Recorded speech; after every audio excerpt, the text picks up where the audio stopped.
निरजको आमा बाबा त पहिला खस्नु भएको थियो।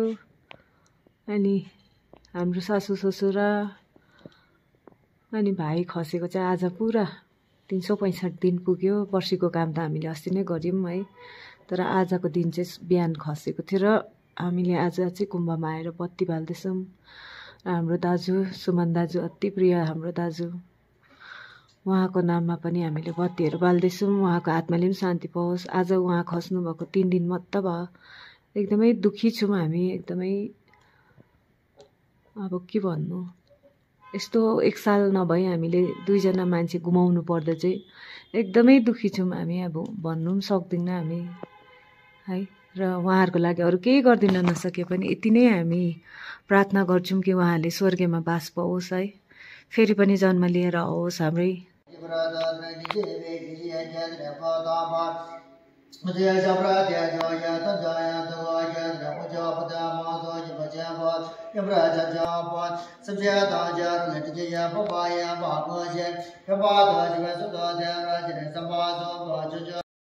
यो फोटो चाहिँ हामीले दसैँमा लास्ट खाना खाएको उसको घरमा है। यो बहिनीको हातबाट लास्ट भाइटिका लगाएको है। ऊ एकदमै रोएको थियो त्यो दिन, आँखा पनि यस्तो सुन्न भएको छ। उसको साथीभाइहरू सबै भेला भएको थियो। बहिनीहरूलाई टिका लगाइदिएको लास्ट दसैँ उसको, सायद फ्यामिलीसँग बिताएको लास्ट दसैँ नै यही नै थियो उसको। र यो चाहिँ हाम्रो घुमको है एकदमै पुरानो ओल्ड मोनेस्ट्री हो है। यहाँ एकदमै राम्रो वातावरण छ है, शान्त भाव छ। र यो चाहिँ हाम्रो पर्मिनेन्ट एड्रेस हो है। यही बाटोबाट हामीलाई सबैलाई लान्छ। मेरो धेरै परिवारहरू मैले यो बाटोबाट पुर्याइसकेको छु। नराम्रो लाग्छ अनि मान्छे, म यही भन्न चाहन्छु सबैलाई, रिस राग आरिस डाहा ध्येय विचार नराम्रो सोच विचारहरू नराख्नुहोस् क्या। मान्छेले बरु जे छ मनमा भन्नुहोस् है, तर मान्छेलाई कुनेत्र कुदृष्टि कुव्यवहारहरूले हेर्ने बानी चाहिँ नगर्नुहोस् भन्न चाहन्छु। र यो म चाहिँ कस्तो खालको मान्छे छु भन्दाखेरि चाहिँ एकदमै अब सिधै बोल्ने मान्छे है। त्यही कारण कतिजनाले मेरो बोलीहरू अब सायद मन नपर्ला, तर जतिजनाले पनि आरिस गर्छ, घमण्ड गर्छ, रिस गर्छ, डाहा गर्छ नि, म चाहिँ उनीहरूलाई चाहिँ यही कुरा भन्न चाहन्छु क्या।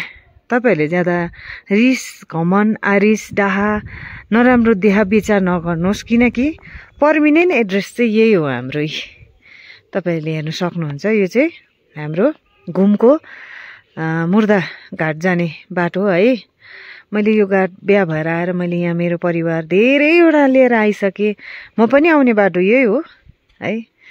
हेर्नु सक्नुहुन्छ, टुरिस्टहरू यहाँ आइ नै बस्नुहुन्छ। यो चाहिँ हामी पूजाहरू गर्नु जति पनि यो गर्नुको लागि चाहिँ हामी यहीँ आउँछौँ।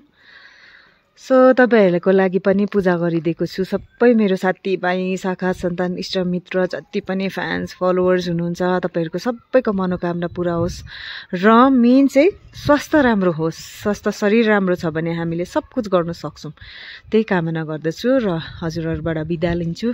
Thank you so much. By by everyone.